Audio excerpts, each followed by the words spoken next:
নমস্কার, অরুস কিচেনোলজিতে সবাইকে আবার স্বাগত জানাচ্ছি। আজকের রেসিপি এগ পেপার মশালা। এটা একটা দক্ষিণ ভারতীয় সাউথ ইন্ডিয়ান রেসিপি। সাউথ ইন্ডিয়ার ডিফারেন্ট স্টেটে এটা ডিফারেন্ট ওয়েতে কুক করা হয়। আমি তামিলনাড়ুতে বিশেষ কিছু অঞ্চলে যেভাবে এই রেসিপিটা তৈরি করা হয় আমি সেইভাবে চেষ্টা করলাম আপনাদের সামনে প্রেজেন্ট করার। আপনারা দেখুন, আশা করি আপনাদের এটা ভালো লাগবে। খুব সুস্বাদু একটা রেসিপি, অত্যন্ত ফ্লেভারফুল, খুব ফ্লেভার থাকে এটাতে। সবাইকে রিকোয়েস্ট করছি, যারা সাবস্ক্রাইব করেছেন আমার চ্যানেলকে সবাইকে ধন্যবাদ জানাচ্ছি। যারা এখনো সাবস্ক্রাইব করে উঠতে পারেননি সবাইকে রিকোয়েস্ট করব, প্লিজ সাবস্ক্রাইব অরুস কিচেনোলজি। আপনারা আমার সাথে থাকলে পরে, ইন্সপায়ার করলে পরে আমি আরো উৎসাহ পাবো ভালো ভালো রেসিপি আপনাদের সামনে প্রেজেন্ট করার। প্রথমে একটা মশলা বানিয়ে নিচ্ছি, যার জন্য একটা তাওয়া গরম করে ফ্লেমটা লো করে দিয়ে তাতে দিয়ে দিয়েছি 1 টিস্পুন জিরে, সাদা জিরে, 1 টিস্পুন মৌরি, মৌরিটা দেবেনি, আর 1 টিস্পুন গোটা গোলমরিচ, ব্ল্যাক পেপারকর্ন। এটা দেওয়ার পরে সামান্য একটু নুন দিয়েছি। এই ধরনের টোস্টিং বা ব্রয়লিং যখনই করবেন একটু নুন দিয়ে দেবেন। নুনটা হিটটা অ্যাবজর্ব করে এই মশলাগুলোর ভেতরে যে এসেনশিয়াল অয়েলটা থাকে সেটাকে অ্যাক্টিভেট করে দেয়, যার ফলে ফাইনালি আমরা সুগন্ধটা অনেক বেশি পাবো। এবারে একটু কারি পাতা দিয়ে দিয়েছিলাম 1 মুঠো।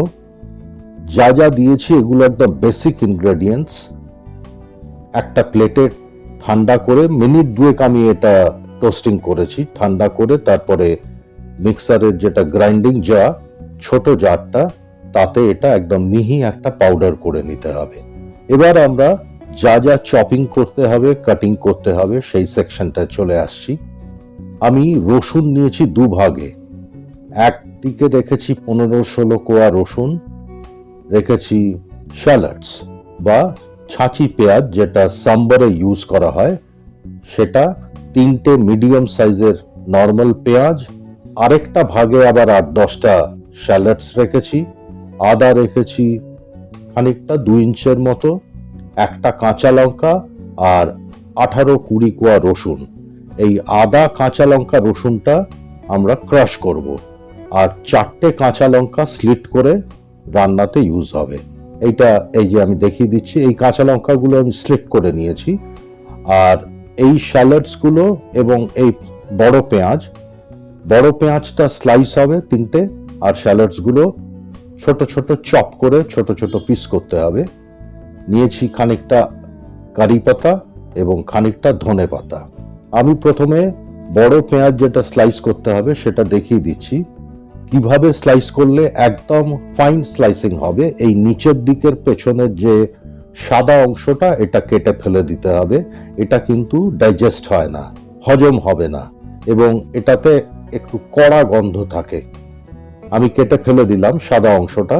এবারে পেঁয়াজের এই হাফটাকে যদি এইভাবে কাটেন চওড়া করে, তাহলে কিন্তু স্লাইসটা সরু হবে না।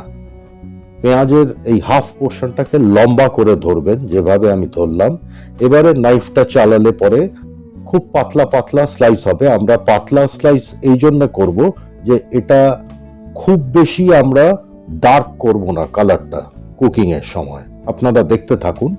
3টে পেঁয়াজ আমি এইভাবে একদম সরু পাতলা করে স্লাইস করে নিচ্ছি।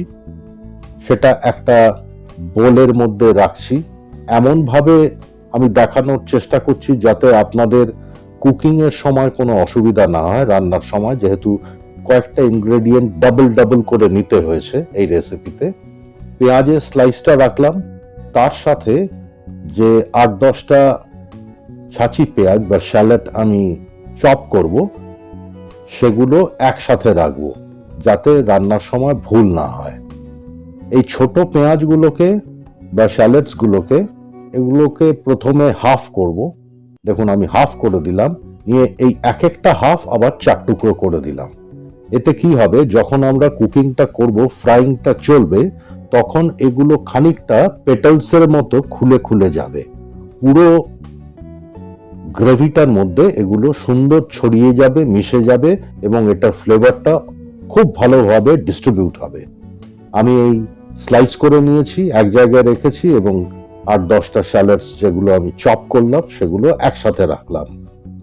এবারে আমি 4টে কাঁচা লঙ্কা এগুলো স্লিট করে রান্নার শেষ দিকে আমি ব্যবহার করব। ঠিক এইভাবে স্লিট করবেন, পুরোটা আমি কাটলাম না, তাহলে অনেক সময় একটু বেশি ঝাল লাগে। হাফ বা হাফের একটু কম চিড়ে দিতে হবে। এবারে রসুন যেগুলো আমি চপ করব, একদম ছোট ছোট করে মিন্সিং হবে, সেটা এইভাবে নাইফ দিয়ে একটু প্রেসার দেবেন, বেশি চাপ দেবেন না, তাহলে রসুনের রসটা চপিং বোর্ডে চলে যাবে। কিন্তু আমাদের অবজেক্টিভ হচ্ছে রসটা যাতে কুকিং এ যায়। এইভাবে পাতলা করে চপ করে দিলাম, একটু চাপ দিয়ে জিনিসটাকে চ্যাপ্টা করে তারপরে এইভাবে নাইফটা ধরে হ্যান্ডেল এবং টিপের ওপর দিকে হাত দিয়ে সিস যেরকম হয় ঠিক সেইভাবে চালিয়ে এটাকে মিন্সিং করে দিতে হবে। এবারে বাকি রসুন, আদা এবং একটা কাঁচা লঙ্কা এটা একটা হামানদিস্তাতে বা মর্টার পেস্টেলের মধ্যে নিয়ে নিতে হবে। কাঁচা লঙ্কাটা রাফলি চপ করে দিচ্ছি, আদাও তাই করব, কারণ এটা আমরা যেহেতু ক্রাশ করব বা পাউন্ড করব, সুতরাং এটা মোটামুটি একটা ছোট টুকরো করলেই যথেষ্ট, তাহলে সুন্দরভাবে জিনিসটা ক্রাশ করা যাবে। আমি আদা আর কাঁচা লঙ্কাটা জাস্ট একটা রাফলি চপ করে এই মর্টার পেস্টেলের মধ্যে দিয়ে দিচ্ছি। এবারে যে রসুনগুলো রেখেছিলাম 18-20 কোয়া, সেগুলোও দিয়ে দিলাম। এবারে এই পুরো জিনিসটাকে আমরা ক্রাশ করে নেব। দিয়ে দিচ্ছি 1 চিমটে নুন, আ পিঞ্চ অফ সল্ট। এটা দিলে পরে আমি আগেও বলেছি, যখনই এই ধরনের কিছু বাটবেন বা যখন ক্রাশ করবেন তখন একটু নুন দিলে পরে, নুন যেহেতু হাইগ্রোস্কোপিক, এটা জলটা টেনে বার করবে রসুনের থেকে, আদার থেকে, কাঁচা লঙ্কার থেকে, ফলে খুব সুন্দরভাবে ক্রাশ হবে এবং এটা একটা ফ্রিকশনের কাজও করবে, ফ্রিকশনে হেল্প করবে। ধনে পাতাগুলো একদম ছোট করে চপ করে নিচ্ছি। এইভাবে কারি পাতা এবং ধনে পাতা একসাথে একটা জায়গায় রাখলে রান্নার সময় সুবিধে হবে, ভুল হবে না। আমি প্রথমে ধনে পাতাগুলো চপ করে নিলাম। কারি পাতা চপ করবার কোনো প্রয়োজন নেই। ধনে পাতাটা চপ করে নেওয়ার পরে যে বোলটার মধ্যে বা যে প্লেটে আপনারা কারি পাতাটা রাখবেন, ধনে পাতাটা একসাথে রাখবেন, তাহলে সুবিধা হবে। আমি 8টা ডিম ফুল বয়েল করে নিয়েছি। ডিম বয়েল করবার অ্যাকচুয়াল প্রসেসটা আমার ডেসক্রিপশনে আমি দিয়ে দিয়েছি, কাইন্ডলি দেখে নেবেন। যেভাবে করলে পরে একদম অ্যাকিউরেটলি ফুল বয়েল ডিম হয় সেটা আমি দিয়ে দিয়েছি ডেসক্রিপশনে। ডিমগুলো বয়েল করার পরে একটা ছোট নাইফ দিয়ে এটাকে খুব আস্তে করে হাফ করে দিচ্ছি, লম্বালম্বি। এইভাবে 8টা ডিম করলাম, 16টা টুকরো হলো। অল্প একটু নুন ওপর থেকে দিয়ে দিচ্ছি কুসুমের দিকটায়, এবং যে মশলাটা আমরা পেপার মশলা যেটা আমরা বানিয়ে রেখেছি মিক্সিতে, গ্রাইন্ডারে, সেটাও অল্প একটু দিয়ে দিলাম। দিয়ে হাতের আঙ্গুল দিয়ে খুব আলতো করে, এটা চাপ দেবেন না, জাস্ট একটু আটকে দিচ্ছি যাতে ডিমের থেকে এগুলো খুলে বেরিয়ে না যায়, নুন এবং এই পেপার মশলা। এবারে আমাদের সমস্ত প্রিপারেশনস ডান, আমরা কুকিং এর দিকে চলে যাচ্ছি। আমি একটা কড়াই বসিয়ে দিয়েছি, কড়াই গরম করে তারপরে দিয়ে দিচ্ছি সাদা তেল 3 টেবিল চামচ। এটা আপনারা যে কুকিং অয়েল ইউজ করেন তাতেই করতে পারেন। সাউথ ইন্ডিয়াতে এটা কোকোনাট অয়েল, নারকেল তেল যেটা এডিবল, সেটা ইউজ করা হয়। দিয়ে দিলাম সামান্য একটু মৌরি আর সামান্য একটু গোটা গোলমরিচ। এই দুটো জিনিস ওই ড্রাই মশলাতেও আছে, এখানেও দিলে পরে সুন্দর একটা গন্ধ এই তেলের মধ্যে চলে আসবে। যে রসুনগুলো আমি একদম মিন্স করে রেখেছিলাম, ছোট কুচি করে রেখেছিলাম, দিয়ে দিলাম। 30 সেকেন্ড এটা নাড়বো মিডিয়াম ফ্লেমে। এবারে দিয়ে দিচ্ছি স্লাইস করা পেঁয়াজ। এই পেঁয়াজগুলো দেওয়ার পরে প্রথম 2 মিনিট ফ্লেম একদম হাই করে দেবেন। পেঁয়াজগুলো দেওয়ার পর 2 মিনিট হাই ফ্লেমে সমস্ত কিছু কন্টিনিউয়াসলি এটা স্টার করতে হবে, নেড়ে যেতে হবে, যাতে সমস্ত পেঁয়াজে একই রকম কালার ডেভেলপ করে। 2 মিনিট পর ফ্লেমটা মিডিয়াম করে দিতে হবে। মিডিয়াম ফ্লেম করে মিনিট 3 অন্তত 3 মিনিট এটাকে আবার স্টার করতে হবে। একটু ধৈর্য ধরে এই কাজটা করবেন, তাহলে টেস্ট ফ্লেভার খুব ভালো হবে।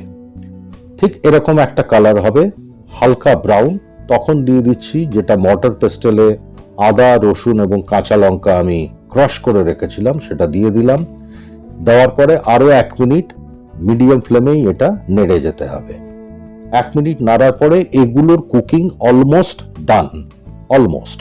এবার দিয়ে দিচ্ছি যে কারি পাতাটা রেখেছিলাম 1 মুঠোর মতো, সে কারি পাতাটা দিয়ে দিলাম। এটা মিস করবেন না, কারি পাতা কিন্তু একদম ম্যান্ডেটরি, দিতেই হবে। 30 সেকেন্ড নাড়বো। আমাদের এই মশলাটা কুকিং কমপ্লিট। এবারে এর মধ্যে দিয়ে দিচ্ছি সামান্য একটু হলুদ গুঁড়ো, 1/2 টিস্পুনের মতো, আর 1 টিস্পুন নুন।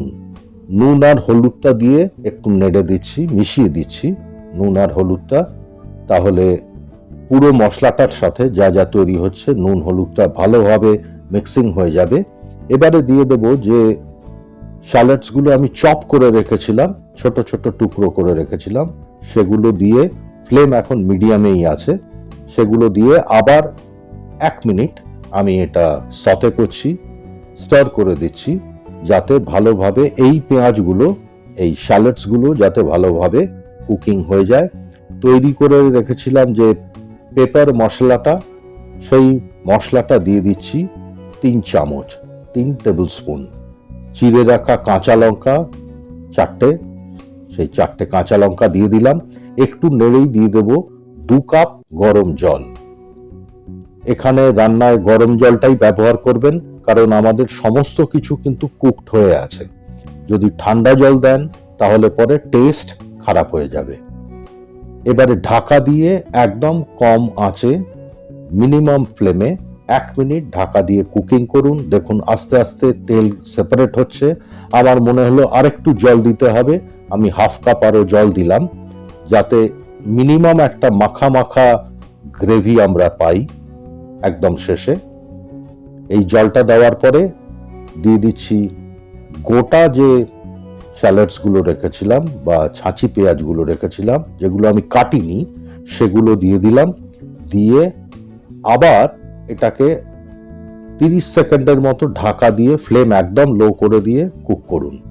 দেখুন তেল, অয়েল একদম প্রপারলি সেপারেট হয়ে গেছে। আমাদের কুকিং প্রায় কমপ্লিট। নুন চেক করে নিন। একটু গরম মশলা গুঁড়ো 1/2 টিস্পুনের মতো, 1/2 চা চামচের মতো গরম মশলা গুঁড়ো দিলাম।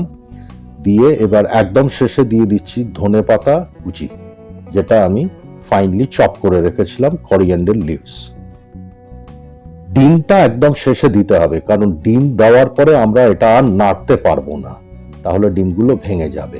এবার খুব সাবধানে ডিমগুলো বসিয়ে দিলাম। বসিয়ে দিয়ে 2 মিনিট লো ফ্লেমে ঢাকা দিয়ে ডিমগুলো কুক করতে দিন, যাতে পুরো ফ্লেভারটা ডিমের মধ্যে যায় এবং ডিমের ফ্লেভারটাও যাতে কুকিং যা আমরা মেটেরিয়াল আছে কড়াইতে সেটার মধ্যেও যাতে ডিমের ফ্লেভারটা যায়। 2 মিনিট বাদে ঢাকনা খুলে ডিমটা এইভাবে একটা স্পুন দিয়ে খুব সাবধানে একটু উল্টে দিলাম। ফ্লেম একদম কম আছে। একটু গ্রেভি মশলা যা আছে সেটা স্পুনে করে, চামচে করে নিয়ে ডিমের ওপরে দিয়ে দিচ্ছি। কিন্তু আবার বলছি, একদম বেশি নাড়বেন না, তাহলে ডিমের থেকে কুসুম বেরিয়ে যেতে পারে। আবার ঢাকা দিয়ে আবার 2 মিনিট। আগের অন্য দিকটা আমরা 2 মিনিট করেছিলাম, ফ্লিপ করার পরে আবার 2 মিনিট করব। 2 মিনিট বাদে ঢাকনা খুললাম। অপূর্ব সুন্দর গন্ধ বেরোচ্ছে, ফ্যান্টাস্টিক অ্যারোমা। আমাদের রান্না প্রায় রেডি। অত্যন্ত সুস্বাদু এগ পেপার মশলা রেডি। গ্যাস বন্ধ করে দিন। সার্ভ করবার জন্য অ্যাবসলিউটলি প্রস্তুত। 3 মিনিট রেস্ট করতে দিন, তারপরে সার্ভ করুন। ভিডিও রেসিপি যদি ভালো লাগে লাইক দিন, শেয়ার করুন, কমেন্ট করে আমাকে জানান। সবাইকে ধন্যবাদ জানাচ্ছি ভিডিওটি দেখবার জন্য। একটু লম্বা ভিডিও সাথে থাকলেন, সবাইকে আবার ধন্যবাদ। সবাই সুস্থ থাকুন, ভালো থাকুন। এই রেসিপি ঠিক এইভাবে আমি যেভাবে করলাম, এই নিয়মে যদি করেন, প্রত্যেকে আপনার প্রশংসা করবে, চেয়ে চেয়ে খাবে। সাবস্ক্রাইব করুন অরুস কিচেনোলজি। ভালো থাকবেন, নমস্কার।